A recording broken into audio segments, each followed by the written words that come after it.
Dumb Husky and his white cat Shizun. Chapter 203. Shizun's misplaced ghost. Chu Wanning did not stop, nor did he turn his head. He could not turn his head.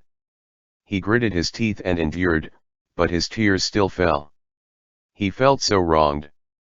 But even if he felt wronged, what could he do? Explain himself?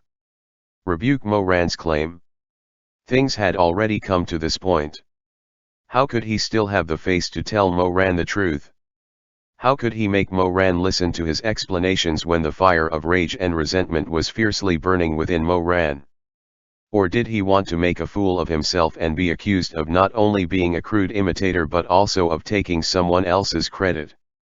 He could only leave. That night by the Nahi Bridge, by the riverbank of the Yellow Spring, it was unknown whether that conversation between the master and disciple had flowed along the surging river, down to the mountains and into the netherworld. As for that gentle youth who had passed away, if he had heard this conversation in the netherworld, would he feel disappointed and sad because of the discord between the master and disciple? Moran stood alone by the riverside for a while. He thought that perhaps this was fate. Chu Wanning suspected someone else, but he did not suspect him. Speaking of which, it was quite a coincidence. That day, Chu Wanning's Tianwen had been used on a little ghost that he had encountered while patrolling the back of the mountain. After that, he did not put the holy weapon away. It was hanging around his waist all the while.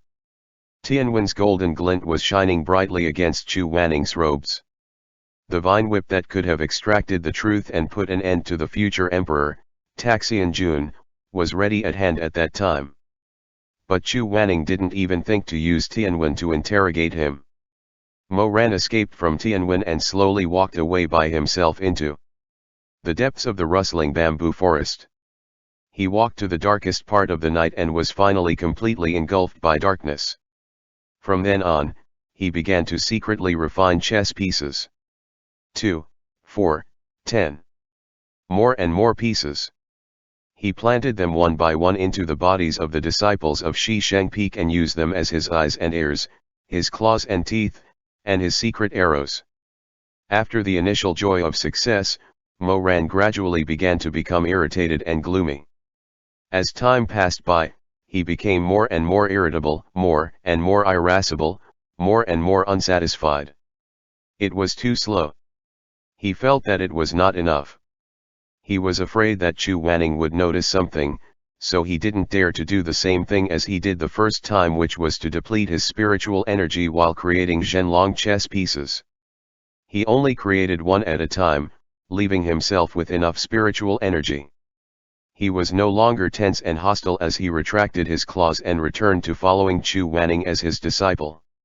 He assessed that Chu Wanning could help him improve his cultivation in the shortest time possible, laying down the bricks for him to take the first step on his way to tread on the bones of the human world. One day, he cultivated too hard and got exhausted. He accidentally lost control while he was balancing himself on a slender treetop and fell straight down.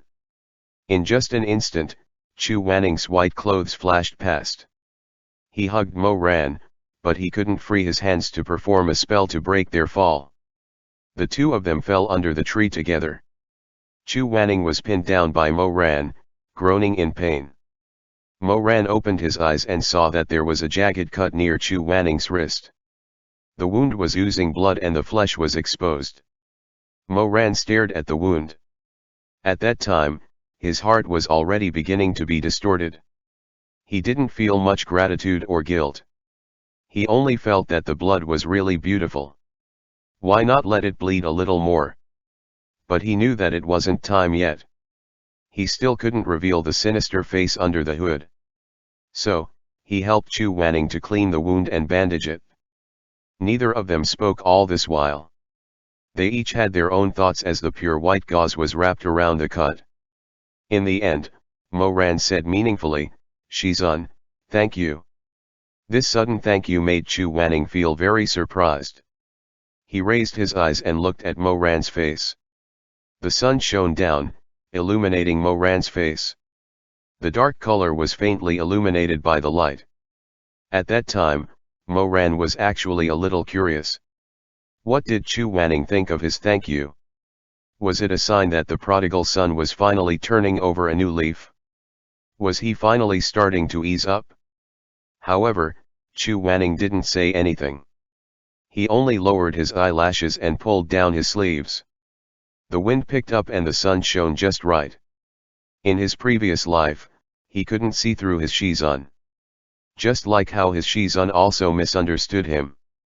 After that, Mo Ran became more and more powerful.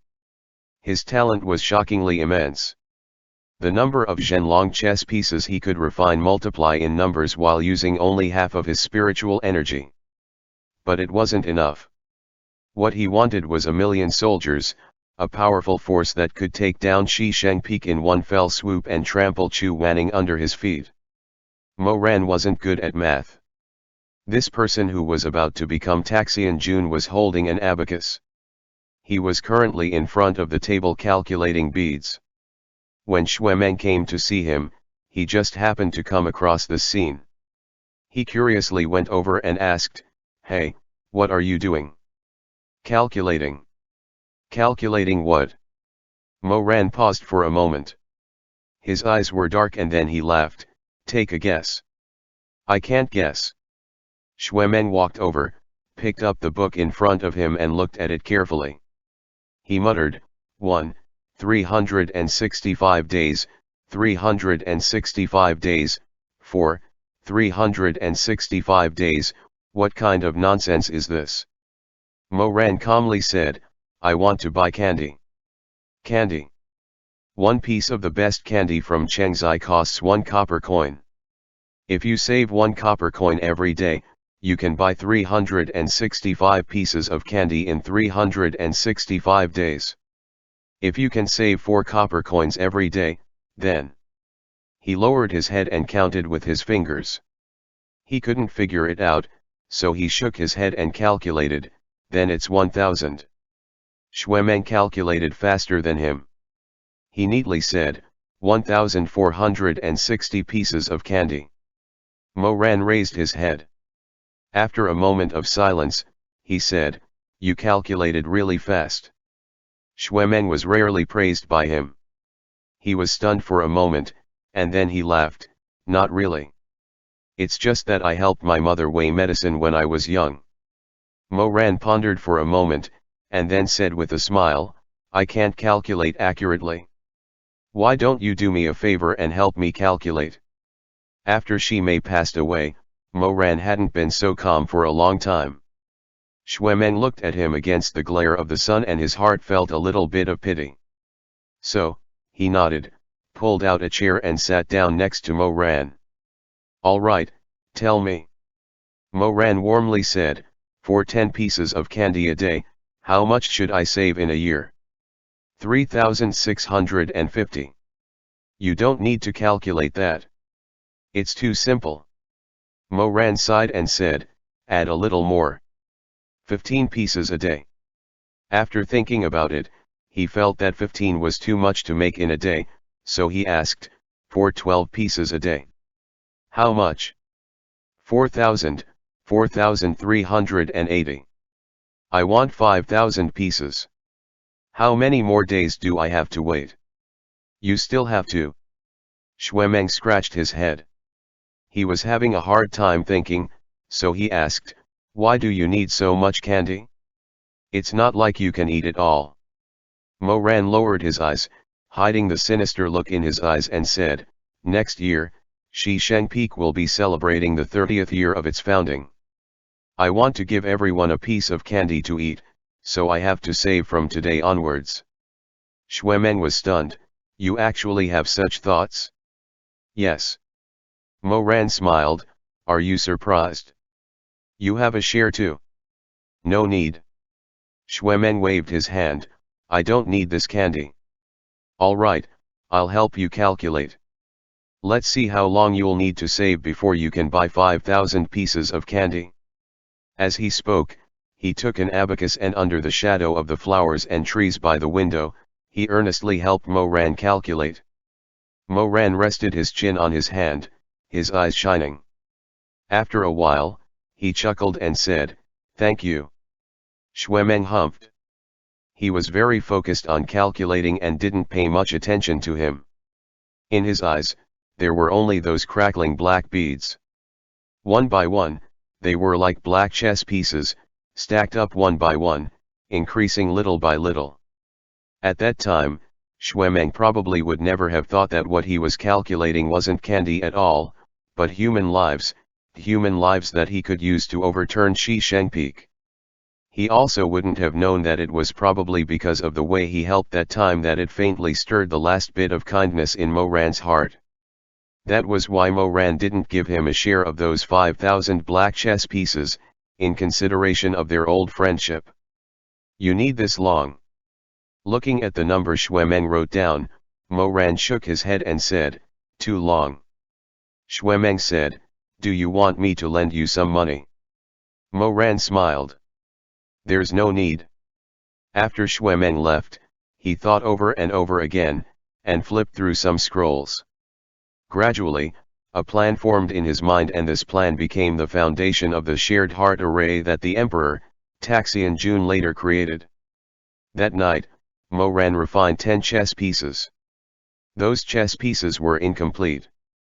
These type of Zhenlong pieces wouldn't be able to control living people, they couldn't even control relatively strong corpses.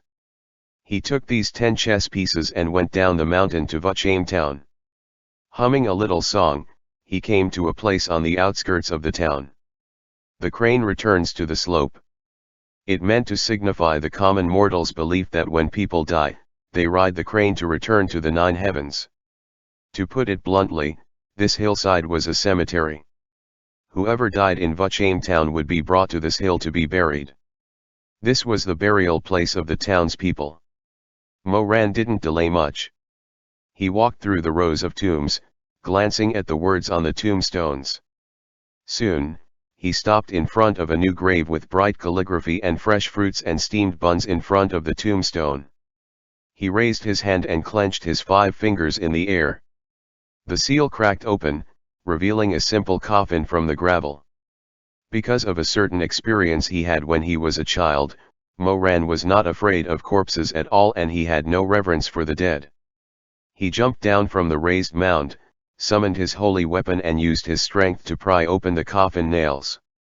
Then, he kicked the thin lid open. The moonlight shone on the corpse's face. Mo Ran leaned over and looked at the body lying inside as if he was measuring the quality of pork meat. It was an old thing, newly buried, wrapped in shrouds. His face was shriveled and his cheeks were sunken.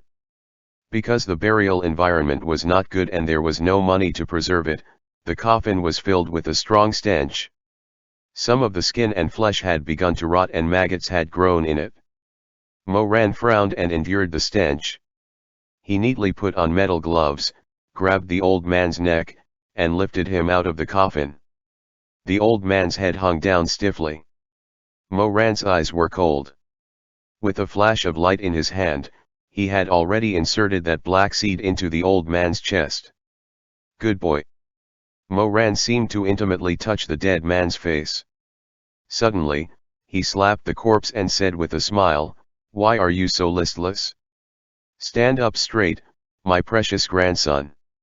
Although the incomplete black chess piece couldn't control the strong corpse, it was more than enough to control an old man whose legs were as thin as sticks. The corpse began to move and a pair of tightly closed eyes suddenly opened, revealing a pair of eyes that were covered in a layer of gray. Mo Ran said, "Tell me your name."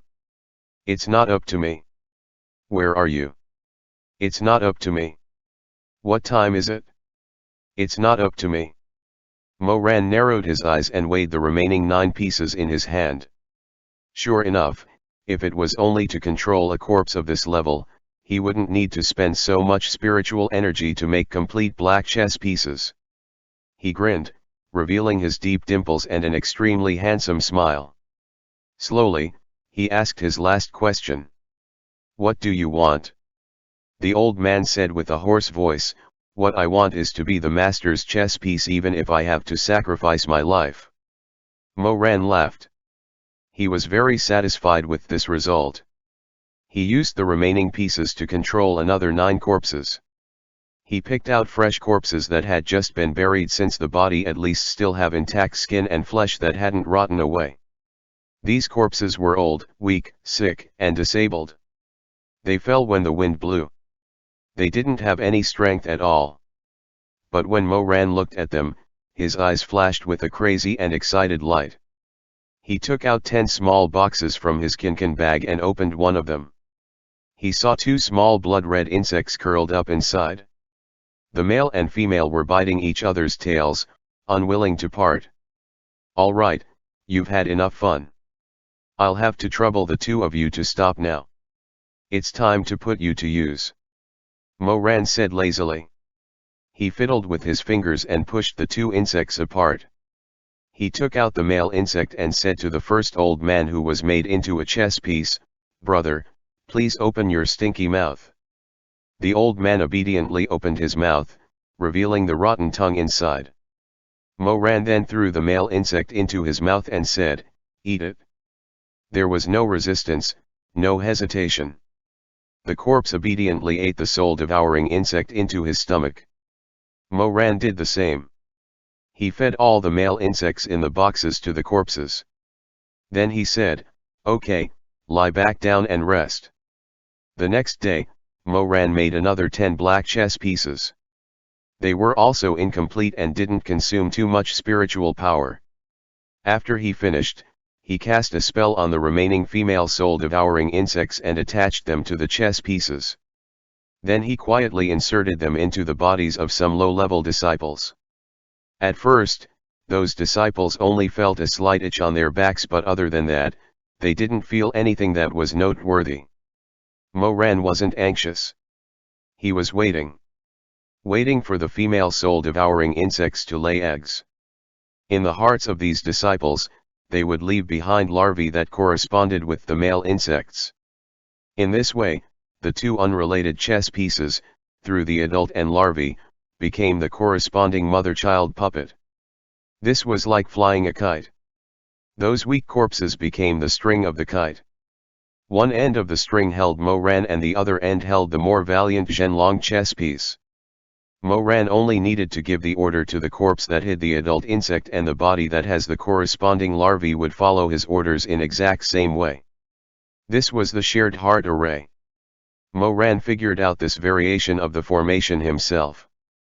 Before him, those who studied and practiced the Zhenlong chess formation were all great grandmasters. Those people didn't lack spiritual power, and they weren't crazy enough to want to make thousands, tens of thousands, or even hundreds of thousands of Zhenlong chess pieces. So they didn't need to think of this kind of opportunistic method. At that time, Moran, who was obsessed with the forbidden techniques, didn't realize that he had already done a terrible thing that no one in the cultivation world had done for tens of thousands of years. He turned a forbidden technique that could destroy the heavens and earth into something that anyone could use. Everyone could do it. Tanga. Suddenly, a frantic shout rang out. Moran's head suddenly cleared up. A bloody light flashed in front of his eyes. The vermilion bird evil spirit that was buried in the core of Mount Huang had turned into more vines than before.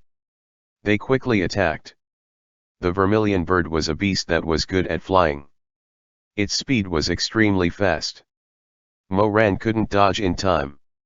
His shoulder was suddenly cut open and blood spurted out in an instant.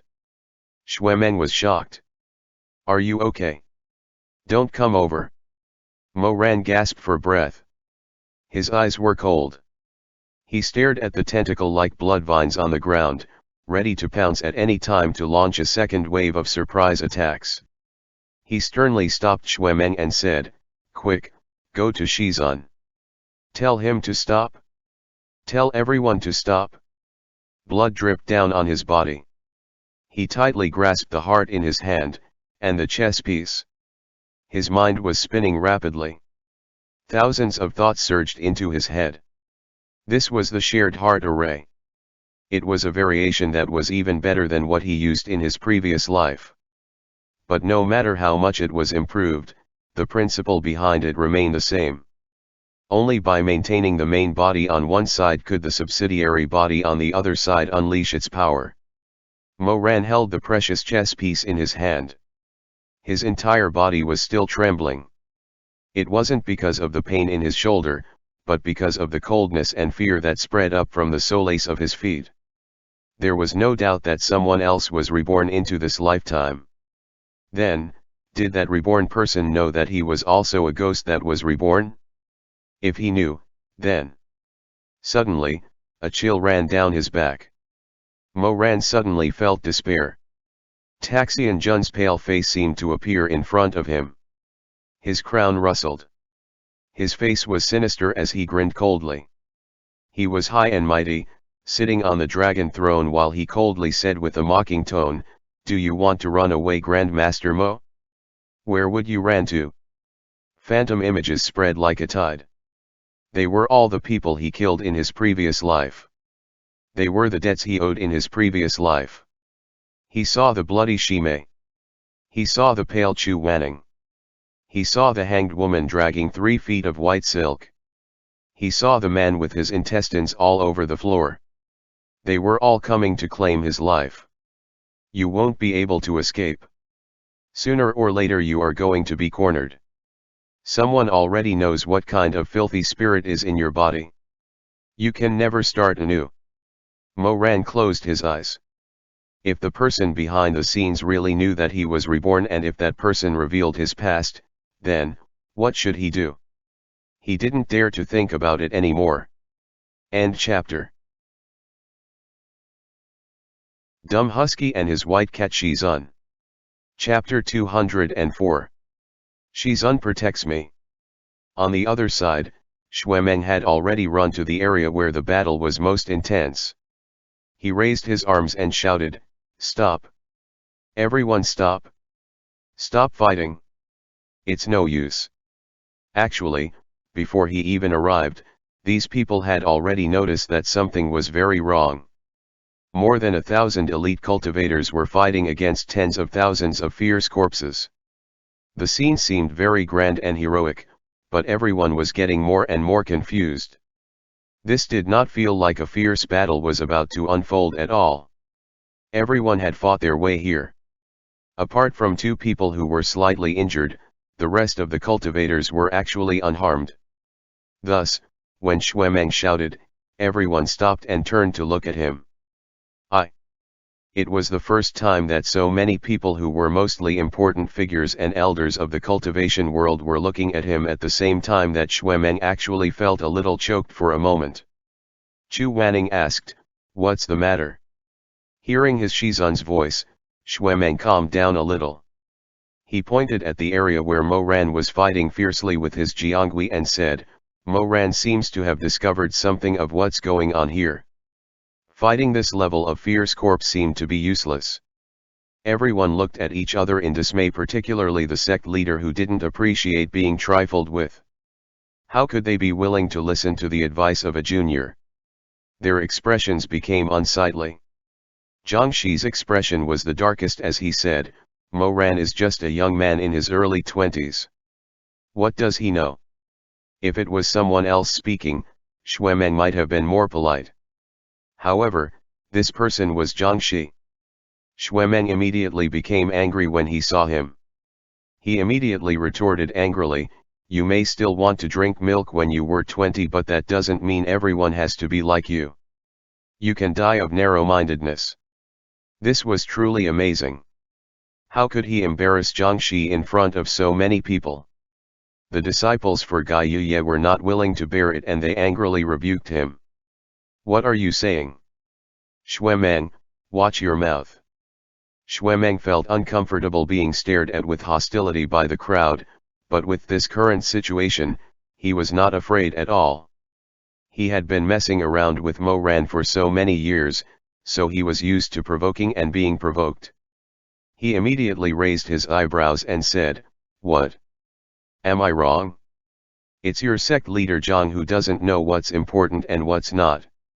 Look at how dire the situation now and you're still talking about knowledge based on seniority." Zhang Shi was also hot-tempered. He was the current foremost sect leader on the cultivation world, but he narrowed his eyes and argued with a junior in front of everyone. Age and experience have always been linked. When you reach your father's age, you would understand this principle. Furthermore, when speaking to your elders, etiquette is the most important. Xuemeng said angrily, with sect leader Jiang's breadth of mind, how can he be considered an elder? That's enough, Meng Er. Xue Zhenyang frowned. Stop talking. Where is Hua Binan? Take us there quickly. Although Xue Zhenyang had stopped Xuemeng in time and Zhang Shi had no way to continue arguing, he still flicked his sleeve and said, Xue Zhenyang, you're really good at teaching your child. Xue Zhenjiang's face was livid. He seemed to want to say something, but he did not say it out loud in respect of Zhang Shi's position as the top sect leader. He followed the crowd to the mountainside. When they reached the mountainside, they saw Mo Ran, dressed in black, flying over. Half of his sleeve was covered in blood, as he held the chess piece tightly in his hand. The thread behind him had been burned, and there were no new ones at the moment. Seeing that he was injured, Chu Wanning and Xue Zhenjiang's expressions changed. Xue Zhenyang hurriedly said, Hua Binan R, how are you? Heal, someone heal him quickly. Shi Mei. Come and help. Shi Mei seemed to be shocked as well. Looking at Mo Ran's bloody arm, his face turned pale. For a moment, he was stunned and did not move. Gai Yu Yezhan Lin Divine Hands took a step forward first. With a light flick of his sleeve, Mo Ran felt the burning pain in his wound ease. He nodded at Hua Binan and said, Thank you. You're welcome, Hua Binan said coldly. I wonder what Grandmaster Mo has discovered that you want to share with everyone. At this moment, Mo Ran's mood was extremely bad. He knew very well that if he revealed the shared heart array at this moment, it would definitely arouse some suspicion and speculation. However, considering the current situation, he couldn't care about that. He knew that if a wide-scale Zhenlong chess formation appeared in Jianghu, it would cause a bloody storm. That was something that neither he nor Chu Wanning wanted to see. Look at this. He opened his palm and showed the black chess piece in his hand to everyone. Zhang Shi sneered, Zhenlong chess piece? Do you think we didn't know this? Is this what Grandmaster Mo discovered? If a Zhenlong chess formation wasn't activated here, how could these corpses be manipulated otherwise? Mo Ran pursed his lips and said, It's not the Zhenlong chess piece. It's the soul-devouring insect in the chess piece. He pointed to it for everyone to see, it's here. Zhang Shi stood with his hands behind his back. He did not say much and just looked at him coldly. Xue Zhenyang moved closer to look at the insect, but after looking at it for a long time, he could not figure out what it was supposed to mean. He asked, What's wrong with this insect? What does it have to do with anything? It's on every chess piece, Mo Ran said. This Zhenlong chess formation is not as simple as you think. Pairs of eyes stared at him as he glanced back at them. Of course, he knew what he was talking about. He pointed it out to everyone in order to prevent a catastrophe from happening. However, he was also very clear about the price he has to pay for it. In fact, this also emphasized how brilliant the mastermind behind the scenes was. If that person was not sure whether Mo Ran was a reincarnated person, then the shared heart array was undoubtedly the best bait. Unless Mo Ran could be cruel and choose not speak and just let the catastrophe happen, then he wouldn't be found out. However, should he choose to speak about it, then the information would be revealed to that person. Taxian Jun must have been reborn.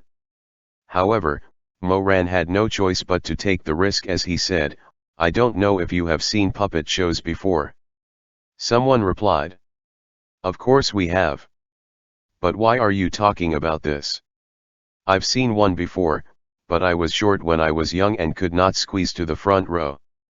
I could only stand behind the counter and listen to one or two scenes from behind the scenes. Mo Ran said, so the puppet shows I watched may not be the same as yours. What you saw was the story on the stage. A few cloth puppets appeared on the stage, fighting and killing, talking and singing. Jiang Shi said impatiently, "What are you trying to say? Can you be more concise?" "I can't." Mo Ran said, "Not everyone would understand as fast as sect leader Jiang, and it's important that everyone grasp the concept." Seeing that Jiang Shi's face became gloomy but stayed quiet, Mo Ran continued, "Can the cloth puppets on the stage move by themselves?" Xue Zhenyang said, "Of course not." "Then how do they move?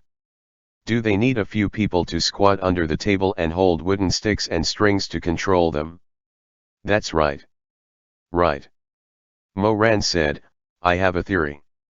I don't know if what Su Xuanglin doing is exactly the same, but I think it should be somewhat similar. The Mount Huang that we are currently in is like the bottom of the stage. This low-level fierce corpses are like the people controlling the puppets under the stage. These people naturally don't need too much ability. They just need to hold the puppets and move, and that's enough." Jiang Shi said. "Go on. If that's really the case, Mount Huang is actually just a backstage. The real show won't be here, but on the stage."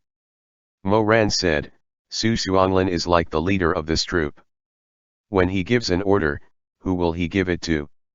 Xue Zhenyang said, "Of course it's to the people who squat behind the curtain and hold the strings." Mo Ran said, "That's correct. That's the logic. The corpses on Mount Huang are the people who hold the strings. Su Xuanglin gives them the order, and they move the puppets in their hands to stand up and act." Jiang Shi listened and narrowed his eyes.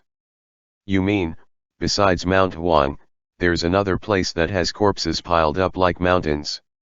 That place is the so-called stage, and those corpses there are the so-called puppets. Sect leader Jiang is very perceptive. You don't have to flatter me." Jiang Shi said, "I just want to know. What you said seems to be very logical, but in fact, it's whimsical and imaginative. Grand Master Mo, you have no proof. What's the basis for your words?" "I don't have much basis." Mo Ran said, "The reason why I thought of this is because I accidentally found this chess piece with the soul-devouring insect inside the corpse." The pitch-black chess piece in his hand was still stained with blood. It was very dirty. The soul-devouring insect had just left the corpse's body and was not dead yet. It lay softly on top of the chess piece. Mo Ran was silent for a while. He looked up, but he was not looking at Jiang Shi. Instead, he looked at Hua Binan, who was behind Jiang Shi. "You should know best what kind of abilities the soul-devouring insects have. This kind of insect indeed have many abilities. Which one is Grand Master Mo referring to?" Mo Ran said, "Imitation." Hua Binan said, "Of course I know. The larvae of the soul-devouring insect are very good at imitation. They are mentally connected with the father insect and will imitate the father insect's every move until they reach adulthood." Mo Ran said, "Right, then what if I put the larvae of the insect in this chess piece into another person's body?" Hua Binan's expression changed slightly. He said, "Whatever the corpse here does, the body on the other side will do the same. Can you do anything about that?" "No, nothing. We can only wait until the insect died." Mo Ran nodded and said, "Everyone, spread out a little. Be careful and watch." As soon as he finished speaking, his eyes suddenly turned cold. He waved his hand fiercely, wanting to attack the soul-devouring insect on the chess piece. As soon as he did so, the ground suddenly trembled. The thin string from before suddenly pulled up and pounced toward Mo Ran again. Everyone was shocked, but Mo Ran quickly restrained his killing intent and dodged a round of attacks from the vines. He took a deep breath and stood with one hand behind his back. He said, "Did you see that? Mount Huang is deliberately protecting these soul-devouring insect, not letting them be killed easily. If anyone still insists that the insect's appearance on the chess piece is just a coincidence, or insignificant, then I have nothing more to say." There was a bit of silence. Almost everyone was thinking, digesting Moran's theory. It was such a bold guess that it was almost ridiculous. But for some reason, they couldn't find any loopholes in it. Moran's idea was too crazy, but his words were firm, his gaze steady. It was as if he was confident of Su Xuanglин's thoughts and actions as he tried his best to convince them. But it's too scary to believe this theory. In the crowd, even Chu Wanning was slightly uneasy. He frowned and looked at Moran's pale face from afar. He suddenly felt his heart throb, as if a bit of clue is being shown, a glimpse of its fangs can be seen. It was about to be torn open. Aside from probably people like Xue Zhenyang who thought simply. He didn't care too much about how Moran could think of such a strange puppet control method in such a short time. He only seriously pondered for a while, then suddenly patted his forehead. So, Su Xuanglin isn't here at all. Moran said, I don't think so. Elder Suanji's concern was different from everyone else. He frowned and said, along the way, he killed at least 9,000 people, if not 10,000. Where did he get so many corpses? If so, many people suddenly died somewhere, wouldn't it be known to the 10 great sections? Moran sighed and said, there were a great number of people who had recently died. Have you forgotten? What? Where? Seeing that everyone was puzzled, Moran said 2 words concisely. Linyi. Impossible. Someone immediately refuted him. Linyi was a sea of fire at that time. It was a sea of tribulation fire. It was burned to ashes. How could there be corpses left? Because of the space rift, Moran said, other than Su Xuanglin, he has a companion who knows how to open a rift in space. This time, no one refuted him. It was not because they believed it, but because it was too incredulous and ridiculous. After a long while, Zhang Shi said, that's the first great forbidden technique that has been lost for a long time. The first great forbidden technique is the time and space gates of life and death, Moran said, not the space rift. There are thousands of people here and Su Xuanglin was alone. Zhang Shi's expression was very cold. How capable must he be to send thousands of people to Mount Huang before they were swallowed by the sea of fire? Sect Master Zhang, why don't you think about it from another perspective? Moran said, I think that these people were not sent here when they were alive, but after they were burned to death and before they were burned to ashes. With this kind of teleportation technique, it is much easier to transport the dead rather than the living. Zhang Shi did not like to be taught by a junior. He was a little embarrassed. He narrowed his eyes, but before he could say anything, a pale and slender hand pressed down on him. The Hanlin divine hands. Hua Bainan smiled slightly and looked at Moran. Grandmaster Mo, you seemed so sure, as if you saw it with your own eyes. What proof do you have of this? Moran did not expect the Gaiyu Ye sect to speak up like this. He was stunned for a moment and then said, no one knows better than Grandmaster Hua whether the flesh of these corpses was burned or rotted. Hua Binan glanced at the corpse on the ground in the distance. They had their legs cut off and could not get up again. Then he turned his gaze back and said lightly, even if they were burned, how can you be sure that they were the corpses from the disaster in Linyi?